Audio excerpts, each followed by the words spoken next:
Terima kasih atas waktunya. Kami dari kelompok 2 akan membawakan presentasi mengenai analisis perbandingan laporan keuangan. Di sini saya akan menyampaikan materi pertama, yaitu data deret waktu atau time series data. Pada dasarnya, setiap nilai dari hasil pengamatan atau data selalu dapat dikaitkan dengan waktu pengamatannya, sehingga data dianggap sebagai fungsi atas waktu. Data seperti ini dinamakan data deret waktu atau time series data. Karena data deret waktu merupakan regresi atas data waktu, dan salah satu segi aspek pada data deret waktu adalah terlibatnya suatu besaran yang dinamakan dengan autokorelasi. Signifikansi atau keberartian autokorelasi menentukan analisis regresi yang harus dilakukan pada data deret waktu. Jika autokorelasi tidak signifikan, dalam kata lain data deret waktu tidak berautokorelasi, maka analisis regresi yang harus dilakukan adalah analisis regresi sederhana biasa. Sedangkan jika signifikan atau berautokorelasi, maka analisis yang harus dilakukan adalah analisis regresi antar nilai pengamatan. Sekian presentasi dari saya, selanjutnya akan dilanjutkan oleh teman saya. Terima kasih. Baik, saya akan melanjutkan presentasi dari teman saya. Perkenalkan, nama saya Gusti Yudhistri Astuti, absen 5. Saya akan lanjutkan materi, yaitu analisis cross section. Analisis cross section adalah perbandingan data keuangan suatu perusahaan dengan perusahaan atau industri yang sejenis, dan akan bermanfaat untuk melihat prestasi perusahaan relatif terhadap industri, dan juga bermanfaat dalam kasus khusus seperti menentukan bonus bagi manajemen perusahaan. Mendefinisikan perusahaan sejenis bukan merupakan pekerjaan yang mudah. Industri yang bisa diperbandingkan pada sisi permintaan, dan yang ketiga ada kesamaan dalam atribut keuangan.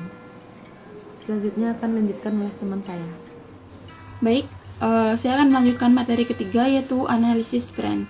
Sebelumnya, perkenalkan, saya atas nama Nikita Nopriyanti, nomor absen 18. Jadi, salah satu teknik dalam menganalisis laporan keuangan suatu perusahaan adalah dengan menggunakan metode trend analysis. Dengan menggunakan teknik analisis tersebut, akan diketahui perubahan mana yang cukup penting untuk dianalisis lebih lanjut. Teknik analisa tersebut hanya akan praktis bila digunakan untuk menganalisa 2 atau 3 periode laporan keuangan. Karena bila laporan keuangan yang diperbandingkan lebih dari 3 tahun akan ditemui kesulitan. Cara yang terbaik untuk menganalisa laporan keuangan yang lebih dari 3 tahun tersebut adalah menggunakan angka indeks, dan semua data laporan keuangan yang dianalisa berhubungan dengan angka indeks tersebut yang dinyatakan dalam presentasi. Selanjutnya, ada beberapa langkah untuk menganalisa tren ini adalah sebagai berikut. Yang pertama, menggunakan tahun dasar. Biasanya data atau laporan keuangan dari tahun yang paling awal dalam deretan laporan keuangan yang dianalisa tersebut dianggap sebagai tahun dasar. Yang kedua, tiap-tiap pos tersebut dalam laporan keuangan yang dipilih sebagai tahun dasar diberikan angka indeks 100. Dan yang terakhir, yang ketiga, ada menghitung angka indeks tahun-tahun lainnya dengan menggunakan angka pos laporan keuangan tahun dasar sebagai penyebut. Baik, terima kasih atas waktunya. Materi akan dilanjutkan oleh teman saya. Baik, selanjutnya akan dilanjutkan oleh saya. Sebelumnya perkenalkan, nama saya Ninyoman Rina Puspita Sari Gunawan, absen 28. Di sini saya akan menjelaskan mengenai analisa common size. Yang pertama, ada definisi mengenai analisa common size adalah teknik yang dilakukan dengan cara melakukan perbandingan antara suatu elemen. Elemen yang dimaksud di sini adalah laporan keuangan dengan elemen lainnya dalam laporan keuangan yang merupakan adalah analisis vertikal. Analisis ini dilakukan dengan cara merubah angka-angka yang ada dalam neraca dan laporan laba rugi menjadi persentase berdasarkan angka tertentu. Selanjutnya juga ada tujuan analisis common size adalah untuk memperoleh gambaran tentang yang pertama ada komposisi dan proporsi investasi pada setiap jenis aktiva.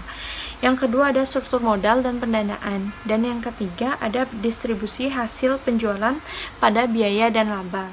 Perkenalkan, nama saya Hani Putu Ayurianti, absen 30. Saya akan melanjutkan presentasi dari teman saya. Selanjutnya ada beberapa isu dalam analisis perbandingan. Yang pertama ada laporan keuangan yang disesuaikan kembali. Ada beberapa situasi di mana perusahaan diharuskan menyesuaikan kembali laporan keuangan periode yang lalu. Yang kedua ada perbedaan klasifikasi rekening atau akun. Seringkali perusahaan melakukan klasifikasi item-item atau rekening dalam laporan keuangan berbeda satu sama lain. Yang ketiga ada perbedaan prinsip-prinsip akuntansi. Sumber lain yang menyebabkan data berbeda satu sama lain adalah penggunaan prinsip-prinsip akuntansi yang berbeda. Yang keempat ada perbedaan penanggalan laporan keuangan. Meskipun kebanyakan laporan keuangan menggunakan Desember sebagai akhir periode, tetapi ada pula perusahaan yang menggunakan penanggalan akhir periode bulan yang berbeda. Yang terakhir ada perbandingan data historis dan perbandingan dengan perusahaan lain. Rasio-rasio atau data-data keuangan yang telah dihitung untuk suatu perusahaan bisa dibandingkan dengan data masa lalu dan juga dengan data keuangan perusahaan lain agar memperoleh interpretasi yang lebih baik. Sekian presentasi dari Baik, sekian presentasi dari kelompok 5. Jika ada salah kata mohon dimaafkan. Terima kasih.